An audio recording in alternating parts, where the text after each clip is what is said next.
you ready? I'm Vin. I'm Sori. And this is Thrice. Thrice. For Ayo.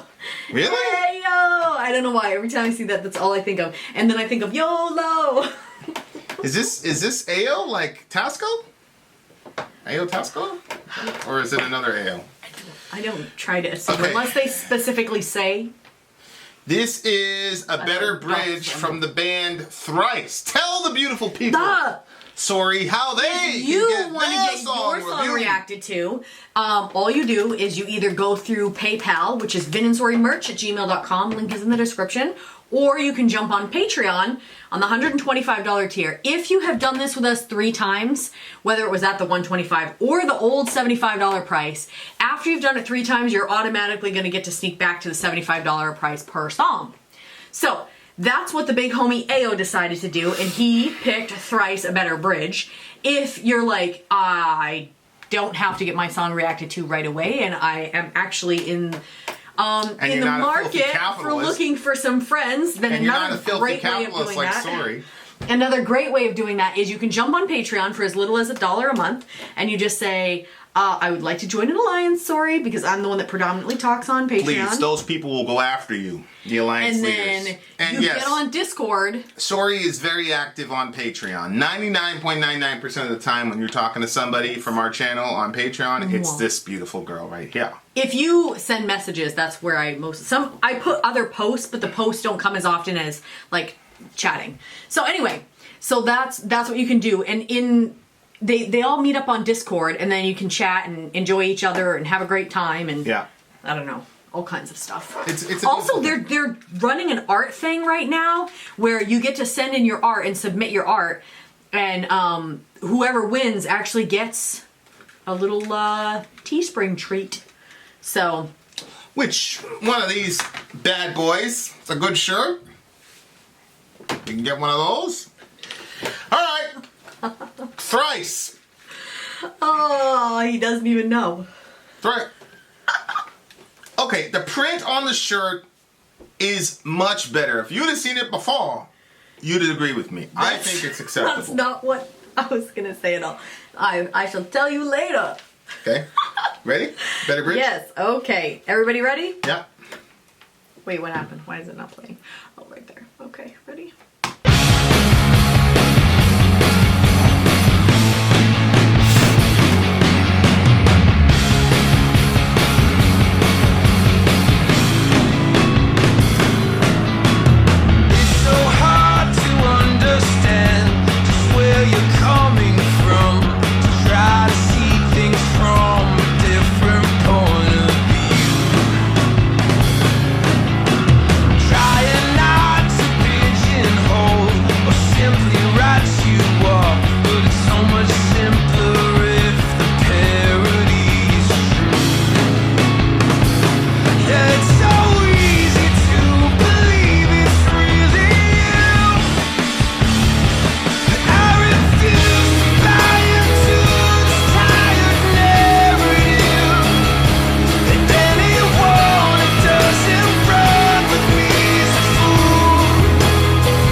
like this one.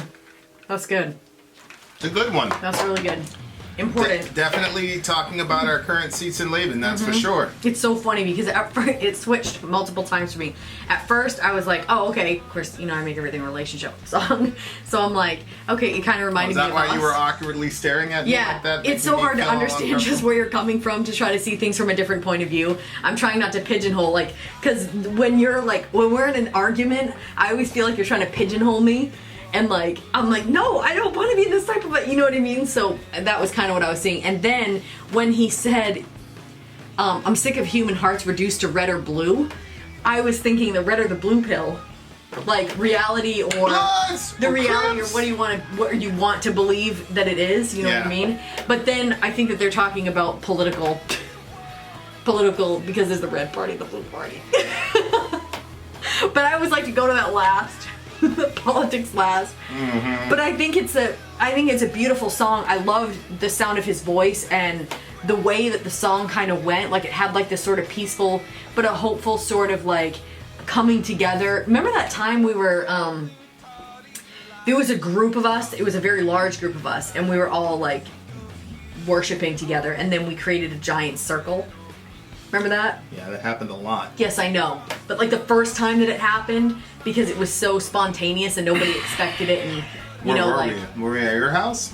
No, I'm saying the first time that we did it in a big group like that, where there was even people that weren't and everybody was so connected. You know what I mean? Yeah. And they just brought a real good closeness with all of us. It was just a fun, good time. Yeah, that was a crazy moment. When he talks about bridging, I believe that we can build a better bridge that spans the breadth and starts connecting me to you. And I was kind of reminded me of that. And then I was thinking, yeah, if we can, there's so much more that we can do if we're together, if we can see the important stuff on both sides. I don't understand why everybody doesn't see that Medicare is important for everybody and that Medicare should be something that we should have as a human right for everybody. I don't understand how that can be something that's debatable. I feel like that's something that everybody should be yeah. Yeah. So I think it's stuff like that that makes it so we can't bridge the gap. But there are other things that I feel I might not like the way, I can't think of it for instance right now. I don't always like the way that people do things or the way that certain laws are. But at the same time, for instance, crazy as this sounds, I would rather sacrifice some of my my text conversation privacy but have Medicare for all. Not that you have to pick one or the other, right. But Medicare for all is more important to me than that. But yeah, I mean, it's such a complex situation, and the advent of social media, I fear, makes this brother's dream damn near impossible without supernatural intervention. Yeah. So we have the Middle America channel. You can go to it. It's on Facebook, facebook.com/America Middle. And then, we actually have the Middle America channel on YouTube. And recently somebody had posted something about Oprah. And it was one of these, anytime I see somebody post something, I always look at the source. And if it's therealtruth.com or something like that, that's some guy in his mom's basement. So anyway, it was one of those situations, and they were trying to say that Oprah was advocating for child molestation. I saw that. What? And what she was saying was, what I said in the previous video was that abusers do that. They make it feel good so that they can then blame the child, yada, yada, yada. So I took it down. But I didn't take it down immediately. I said, I'm taking this down in the next 60 minutes. And the reason I waited 60 minutes was because I wanted the guy to take it down himself instead of me having to take it down. Yeah. Because we're a free speech environment. But I'm not gonna allow you to lie about Oprah because you don't like her. I don't like Oprah. I don't believe in her worldview and the things that she says and yada yada yada. But that doesn't mean I get to lie about her and then attach this kind of libelous sort of thing where she's supposedly... Oprah is a survivor of sexual trauma when she was younger. Oh, wow, okay. So I'm not going to leave that up there and we're going to debate the merits of that. I'm not saying the person did, but whoever put that video up there purposely edited the video in a dishonest way and then had a misleading lead title. And then they had this grotesque, unhuman picture of Oprah where she was basically like a demon or like a half-dead, undead person. The whole thing was just ugly. And so I just took it down. You know, but the guy didn't take it down himself, which was disappointing. Yeah. But, you know, and he's like, oh, you know, we should I'm like, no. This is a lie. And this is what's happened is like people are so... They believe now that as long as the person's on the other side, anything goes.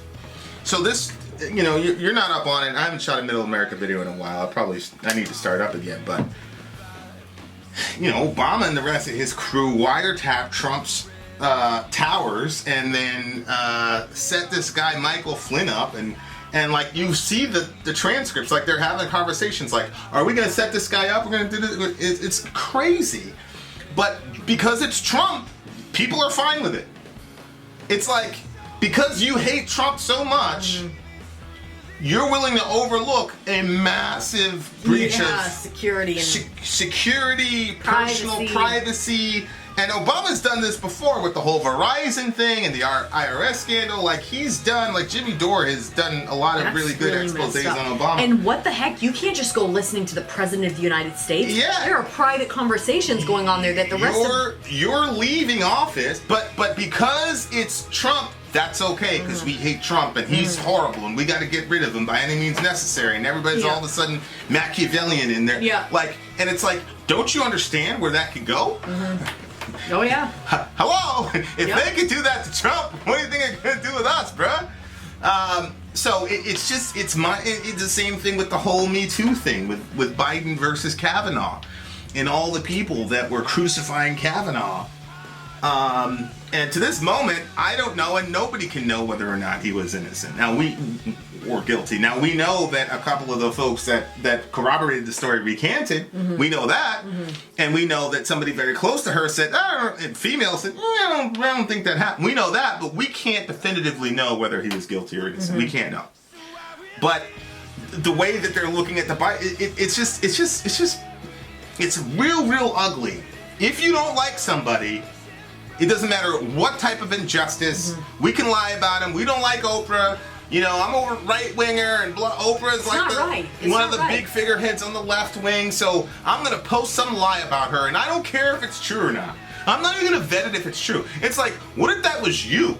Like, somebody attaches your name to advocating for child. Honestly, that's even more. That's even more hurtful because I didn't know that she had previously been molested in her past, and so I'm sure she feels awful about that topic. And then for people to be blasting it around that she's advocating for it is like if somebody says something about you politically that's wrong, but that's like a really low blow. Like that's an emotional issue. That is a personal issue. That's next level wrong to me. And we don't care about the factuality or lack thereof. We're just gonna throw it out there and when she actually said it, then I think that people should be able to bring that out in the forefront. But if she didn't say that, it's crazy. And look, you know, as Oprah's a matter of fact, she's saying the opposite. Oprah's a leftist. You can pretty much blame her for Obama if you're one of these people that can't stand Obama. You can pretty much blame Oprah for that because that was one of the major endorsements. She was poised to endorse Hillary. And then Obama hit the scene, and then she obviously, you know, she switched sides and endorsed Obama, and that was really the knockout punch for Hillary. Like that endorsement with the black community was massive. And for whatever reason, Democrats do very well with the black community. So, you know, it was hard for her. So ever since then, you know, she's been in the crosshairs of a lot of right wingers, which okay. That's fine. Go after her though for what she actually said. Don't create some slanderous lie. We don't need more of that. We don't need more lies. Yeah, I mean, you know, they did it with Hillary. There's this whole Pizzagate thing. Supposedly there is this secret cabal of child molesters under this pizza shop, and then one of these fake news people created this whole conspiracy, and then some crazy right-wing nut went there and almost killed people based on that stuff. Like, people are dying over this shit. So we've got to be very, very careful. That's not right. And that's one of the reasons I took it down. It's not so much, oh my God, that was so horrible. I'm not gonna perpetuate that type of bullshit. I'm not doing that. You know, aside from the moral question of it, it's like, you know, and that's why, you know, a lot of people are critical of Facebook and Twitter and like, oh, they're destroying our free speech and yada, yada, yada. It's like, how would you like to be the guy who turns on TV and hears because you allowed something on your platform, somebody got shot up and killed? Like, you know, I know that Facebook has obviously taken a side. So, for example, when Mayor Pete was up and somebody posted something crazy about Mayor Pete, Facebook sent me a message and said, hey, this is false. We're going to take it down. But then I did a test because I put something up about Bernie, some crazy thing about Bernie, and nothing. And somebody else did it too. They posted the same, and we talked about it. I just wanted to say, so obviously Facebook has a bias. That's fine. It's their platform. So I don't believe it's completely virtuous. I believe they're trying to angle the political discussion and they know how powerful they are. However, I'm not going to say that their efforts at censoring certain things are completely wrong, because you were never guaranteed unrestricted free speech. You know, it's the whole yelling fire in a crowded theater thing. Yeah. Well, if you say an untruth that can metastasize into actual violence in the physical world, then we got to be accountable for that. And I'm not going to say, well, it's free speech. You can say whatever you want. Like, look, I shot a video about race and race relations or whatever. I didn't take down the guy's post. I vehemently disagreed with it. It made me extremely angry, but I didn't take it down. Yeah. Just because something pisses me off, that doesn't mean, you know, you get to do that. But it's pretty hectic. People are dying out here, and you know, it's so hard for me to. I was thinking about this a couple days ago. I remember one time I was about to shoot a video because I think it's Dame Pesos is the guy that like laughs at TYT and all the rest of it. Yeah. And to some degree it is funny because of the way TYT. The one with that voice. Yeah, Dame Pesos. Oh my goodness. Jake is in trouble. Look, he's crying. And like, you know, like the election meltdown thing is a great video. I mean, if you I've seen it so many times. The Schadenfreude, I've shared it far and wide. But then, you know, shared it far and wide. You know, to that point, I'm like, you deserve that.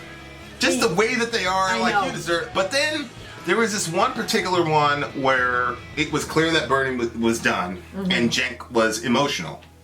And they're like, oh, he's crying, da-da-da-da. Now, I don't like Cenk at all. I was about to shoot a video about it, but I got the same sort of check in my spirit as I did with the Biden stuff where everybody's mocking his mental decline, where it's like, wait a second, wait. Why is he crying? He's not related to Bernie Sanders. He was upset because he truly believes, and to some degree, ironically, I agree with him, that Bernie's policies was in the best interest of the underdog in America. And so Bernie losing made him emotional, not for himself, not even for Bernie, because they're both of those guys are millionaires. He was upset for the people that are gonna die because they don't have Medicare for all. Or I don't know if you've seen some of these. If you see some of these videos of Bernie was talking one time, and one guy said, "I'm going to kill myself," because his. Yes. And Bernie said, "Well, no, you're not going to kill yourself. We're going to talk after." And you know. Yeah. When you look at a guy as a hope for that type of thing, to watch it crumble because of bullshit, you know, Democratic demagoguery or whatever, that hurts. And if you've been on the campaign trail and you've seen these videos, I remember it's Kyle Kalinske was, because he would do these things like, look at these Bernie ads, and they're extremely emotional. And you know, it's Bernie at his best when he's just by himself and they got the cameras on him and his sleeves are rolled up and he's talking to people after his. And it's tough stuff. So I'm like, why are you mocking a guy who is so dedicated to this cause that it makes him emotional? Like, I'm like, wait a second, don't you want that from your politicians? Don't you want them to be actually invested? Or do you want them to just go, sun's gonna come up tomorrow, who cares? Like, if what we're saying is true about Medicare for all, then you should get emotional, whoever you are, if the prospects of that are gone. You know, so I'm like, wait, so we're gonna shoot a video mocking him getting emotional? You know, if he gets all crazy and he's yelling at the Democrats, we're at war, fine. You know, he's open season, fine. But getting emotional because Bernie lost is not something to mock, I don't think. Because I think he's that you're crying right. for. I think that you're able to kind of like separate things and be like, you know, one person's action isn't the totality of who that person is. But like when you see that, like you're saying, oh, you know, he cares for the underdogs and blah blah blah, but then his employees are wanting to get like, you know, he's throwing papers on the ground because he doesn't want them to unionize. You know what I'm saying? So it kind of makes it like, that's fair. You know, that's a fair criticism. That's a fair criticism. No, that's a fair criticism. I understand that. So it's like you have little guys in your vicinity. Correct. What do you? Correct. So he's not completely consistent in his ideology. None of us are. Yeah. So I'd surrender that point to you. You're right. But you know, to me, it's just like it's the same thing with the Biden thing. Like people mocking his mental decline. It's like, wait a second. Like before that, it was universally considered one of the saddest things in the world if a person was losing their chops mentally. Yeah. Especially if they were a gifted speaker, which go watch the 2008 debates or whatever. He was lucid, he was sharp. It's sad to see where he is now. It's just sad. To me, it's sad. And maybe the reason is because and it's funny because like literally nobody else is with me on this. Nobody cares. But I think what it is for me is that my mom was the most intelligent human being I've ever met in real life.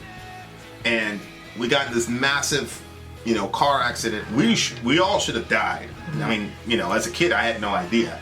But the last thing she said before we made impact, he was like, "Take us home, Lord." She was convinced we were going to die. My mother was never the same mentally after that. Yeah. She was never ever the same. And I remember she used to get really angry and she'd accuse us of, you know, hiding her pills or whatever because she couldn't find them.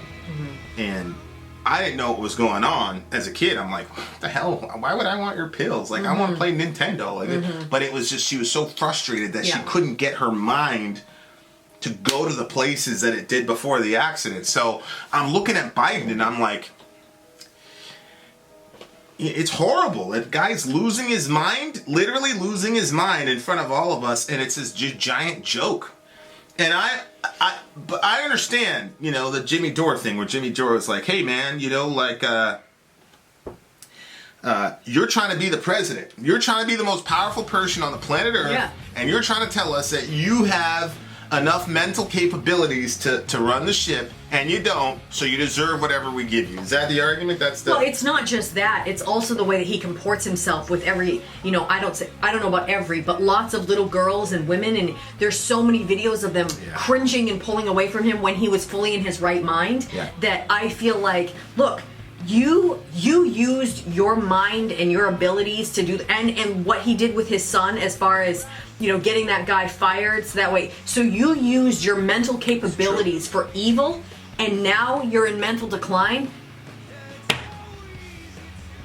I give it to you. Then I don't feel bad for you. And if he was not trying to be the president of the United States of America, do you have any, you know, respect for your country? And then you need to step down. You are not qualified to be in that situation. So step down. Get the help that you need.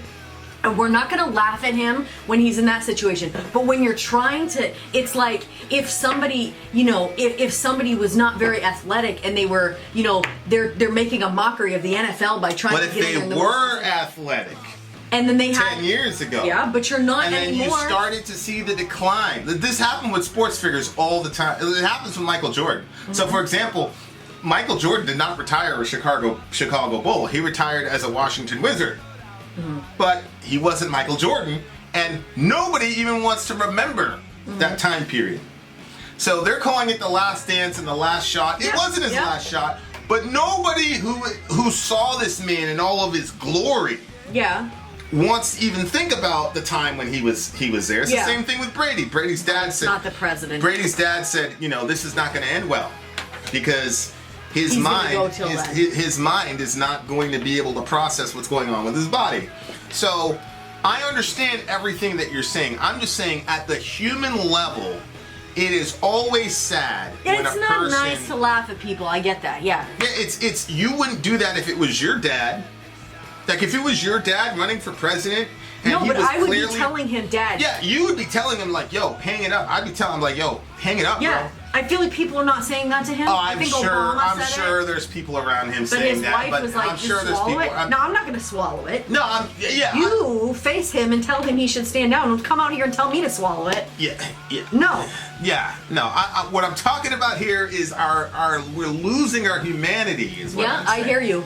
And I don't care what you say. I know how you are. I know how much you love your dad. You would tell your dad, "Dad, you gotta step down." Talk to Vince. He'll tell you to step down. Sure, but I if he wouldn't did, go out there and rah him. I'm agreeing. But if he was clearly declining mentally and the whole fucking planet was laughing at him, No, I that would wouldn't hurt like you. it. It would hurt me. That's Right, all. yeah. That's all I'm saying is like, can we get the humanity back into our Yeah. you know, treat these politicians like human beings. Now look, they do some really inhumane shit. Like a lot of these evil bastards have now profited exponentially off of this COVID stuff with the stock market manipulation and all. That's horrible. And prosecute them to the fullest extent of the law, but don't dehumanize them. That's the thing. Yeah. And like, Fine. and you know, I struggle with this to some degree, like what he's saying, because it's a very conciliatory message. But I think there are some issues that are moral issues that do speak to your moral standing based on what position you take. It's hard to be completely conciliatory. Like, so for example, I had this is going to be risky, but I had and I still haven't swung back and finished this conversation with this individual, but somebody who's very dear to my heart on the channel. She initially said about 6 months ago, "I'll never join your Middle America Forum. I hate you, blah, blah, blah, blah, blah." She didn't say she hated me, but she's like, "We'll never be good, da, da, da, da." And so she messaged me and she said, you know, "One of your reviews, you said that I was a murderer, blah, blah, blah, blah, blah." I'm like, "What are you talking about? This is the first time I'm talking to you." Obviously, she's talking about abortion. Yeah. So there was a sexual assault that happened, yada, yada, horrible situation. Now, I have said on multiple occasions, I've seen these girls, and they're not happy, clappy, skipping and jumping into the clinic. We've talked about, Yeah. we've seen girls shoved in there under the watchful eye of the police who did nothing at all. So I know that the girls who go in there, many of them, now there were some that were like, you know, hey, Oh, yeah. I'm going to Yeah. a party after this. Yeah. But for the most part, it was very, very there was a lot of gravity in the moment for everybody involved, and just And I don't even know sad for sure situation. the ones that were saying, "Yeah, I'm gonna go in and cure." I'm like, yeah, Right. I don't know that that's what they were going for, because I know they don't do mammograms, but I do know that they do other things as far as STD testings and different stuff like that. Yeah. They do something like that. So I don't know if they were going in there for something else, and then Yeah, you know, there was this dude that was like, "I'm coming in here for my UTI." right. I didn't need to know that, family. Yeah.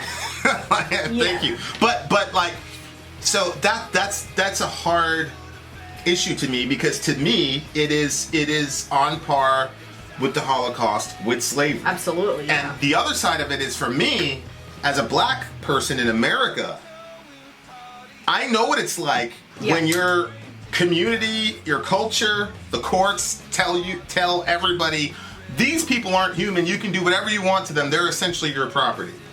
I know what that's like. You know, as far as like the ramifications and looking back at my history and things of that nature, I know what it's like.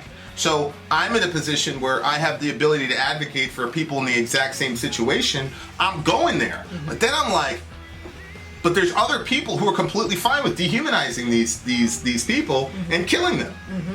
And I just had a conversation with a girl yesterday. She was like, "Ha ha!" She was laughing about something, and we were talking about gestational limits. She's like, the gestational limit in Colorado is 26 weeks, and then, you know, she was spouting more Planned Parenthood talking points, which is just a lie. She said you can't get an abortion after 26 weeks unless the mother's life is in danger. That's a lie. It's not true. It's not true. And I showed her the website. I said, go to drherm.com. He's been killing babies in the third trimester since 1978. Down syndrome, whatever. It's not true. So then I say to myself, okay, wait a second here. Ugh. A lot of folks are not educated as to what actually abortion is, how long you can do it. I put a picture. I said, this is what a 26-week...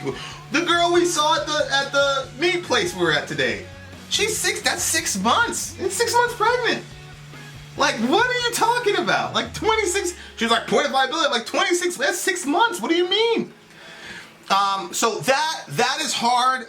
I mean, I didn't check like earlier. I'm not sure like how much sooner, but by 11 weeks, was it 12 weeks, we could hear the heartbeat at our house with a little machine we got on Amazon. You know what I mean? Like that was really, really early. Yeah, we were tracking Orion. You know. Oh yeah. I'd want to hear. You know? Oh yeah. Yeah. So that's a very, very, very hard... I think by 8 weeks, the baby's heart is... Prior to that, your heart is beating for the baby. Yeah. And then after, like, between 6 and 8 weeks, the baby's heart starts beating on its own, and you can hear a distinct... Or see... You see it before you hear it. You see a distinct heartbeat. Yours, the slow beat of your heart, and then the rapid beat of the baby's heart. So that 150? Is it like 150 per minute? It's something like that. It's really high. But I mean, that's really between 6 and 8 weeks that's happening. Yeah. So that's kind of where like I get the song and I get it, and so like I'm never gonna compromise. Like, we're killing human beings in abortion. I'm never ever gonna compromise. Right. But then I say to myself, like, okay, now that this individual has gotten a chance to get to know me or whatever, we're basically good. Mm-hmm. I'm pretty sure we're good. Yeah. And she knows where I stand and all the rest of it, but it's like, okay, how can you communicate in such a way as to, if this person didn't have access to you, because it's not my goal to tear, especially women. Now, if you're a doctor, who does that shit, I haven't graduated to that place in my heart where I could care. I don't care at all. You know, but it you know. So it makes you think, like, okay, like, we got to make sure that you're being absolutely purposeful with your rhetoric, and you have to make sure that whatever consequence that your rhetoric creates, you are willing to pay that price. Yeah, it's a hard line, because in the one instance, you're talking to the women who have not yet had their abortion, or the women in the future that are going to be presented with the idea to have their abortion, and you're also being heard from by women who just had their abortion, or women who had their abortion years ago and are still living with the guilt. So it's like, how do you speak and say something with such conviction that you don't compromise the conviction of your own heart, while at the same time having the compassion needed for the ones who have already, and it's too late, and you can't bring that baby back to life. Right. Or the ones that you want to speak to them before they do it. So it's such a hard conversation. Or the ones who were sexually assaulted and cannot separate the child from the abuse. The father. And so because of that, they don't have any guilt. Yeah. You know, because they're looking at it like, this was, you know, because everybody knows assault is about control. Yeah. And so this is a way to gain control back, right? So that's how it's being perceived. They're not even looking at it that way. So it's definitely a complex situation. It's extremely. But I'm very, very grateful for that relationship, because it taught me something about, like, I'm never going to compromise, but it definitely it helps me as far as how I craft words and what like. There's certain phrases I'll never use again because of that interaction with that young lady. Yep. And I'm grateful. Yep. I'm grateful for that. I'm grateful that, you know, she took the time to have that conversation with me, and I'm also grateful that she accepts me for the fact that this is where I'm at. And you know, so, like, as far as that goes, like, that's where the song is. It's such a complex situation. I remember I appreciate it. I opened up the message and I was like, whoa, this girl's really mad. And so I was like, hey, you got to get on that. Yeah. And then, you know, you started talking with her and stuff. I didn't even know how you were going to, address the situation with the gravity, but the sensitivity that it needed. And I thought that you did a great job, in that conversation. Yeah. And it's a tough one. So there's some things where it's like, to be morally neutral on certain topics is immorality in itself. Right. And so it's hard for me to, and honestly, the more and more I think about it, the more I feel like Medicare for All is also in that category. So it's like, Actually, How so? I had a conflict with a person, and I, it was a very serious one. Well, because it's like, what do you mean? You know that people are dying by the thousands every year, and because you don't want an extra whatever taken out of your taxes or whatever, that person should die so that you can have. Yeah, I'm confused at what you're connecting, because What I I'm don't saying think is that just like with the abortion question, where I think it's immoral to hold any other position than to be pro-life. Yeah. I also think I have a hard time not saying the same thing about Medicare for all. Oh no, I completely agree with you. I thought you were saying, like, as far as the complexities of how to address it, I'm like, I don't think that's as hard. No. Because I'm like, F your feelings on it. People are dying. Yeah. But with the abortion thing, we're not going to say F your feelings on it, because, assault could have happened. There's lots of It depends on who I'm talking to. If I'm talking to a doctor, I'm not going to be very conciliatory. I don't see myself ever getting there, because they know what they're doing. Yeah, no, I totally The average people don't know what's happening. This girl's saying that the 26-week-old baby is not at the point of viability. The kid is 6 months old. Like, I'm seeing 5-month-old, 4-month-old kids survive in ICU. So yeah. But these doctors, they know. That little one. Yeah, that we know. Yeah, I know one. She was well before 26 weeks, and she's smart as hell. That girl. The Medicare for all, though, So tiny when she was born. Oh my god. Medicare for all is a hard one for me to grasp, especially with Christians. Like I'm at a point where it's not something I can talk about on the opposite side with a Christian. I can't do it. Yeah. Like, I had one other and I'm like, you know what? It's not going to be fruitful to have this, because I don't get it. As a Christian, I don't understand it. We're supposed to be pro-life, and we're hearing about people dying even before this COVID shit. So wait. You're okay with locking kids in cages, not helping people who need help, and you're calling yourself a follower of Christ? And you're pro-life. Now, I believe that you can be a follower of Christ and do all that. I just think it's going to be a bad conversation when you meet him. I think he's going to say, I love you. I died on the cross for fuck is really bad. I died on the cross for your sins, and one of the sins I died for was your fiscal selfishness and your You get the priorities all. You're in the wrong character in the Good Samaritan story. Yeah. You're the wrong guy. And I think that's why I think. You've been having these conversations for a long time. They're still so shocking to me when I have them with Christians. Well, we had the Medicare for all conversations pretty much at the same time. I forgot who it was that converted me to Medicare for all, but so I have a hard time. I have a hard time with that one, being conciliatory to and then it grinds me even more, because all my atheist friends are like, well, of course.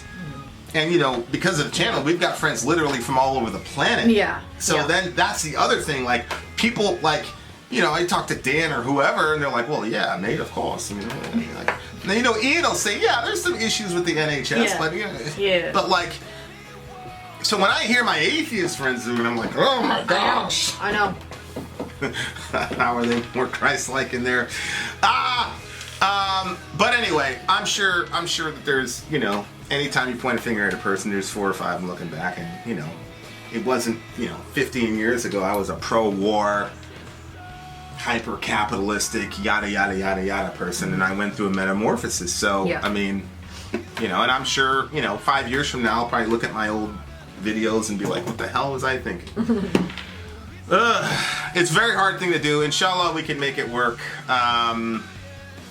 Hope, this COVID thing, a lot of times when things get really hectic, people come together, but unfortunately, because of the nature of this beast, we're not able to come together like we did on 9/11 and things like that, so that's kind of one of those hard. Yeah.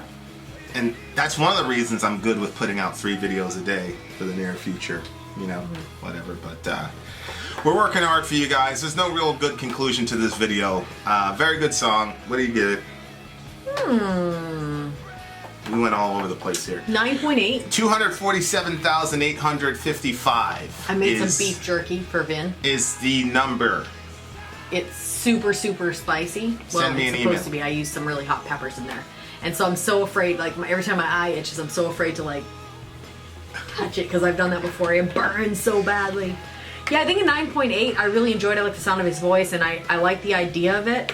And I think that one day, you know, supernaturally this will end up happening. I think we're ways away from it. But I do agree with you. COVID is...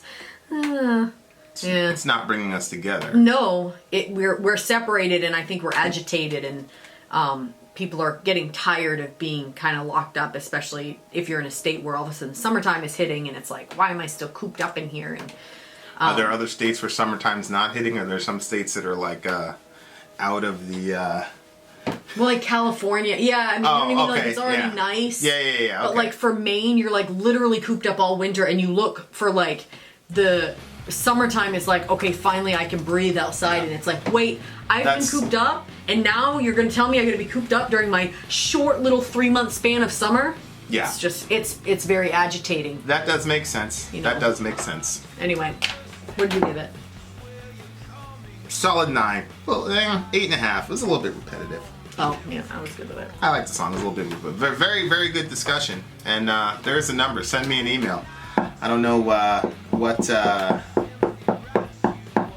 the prize is going to be. I just dropped the number. Oh, I know. Yeah. So there you are. I'd be very surprised if somebody watches this to the end. Vin out. Sorry, out. Gone.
I have to try.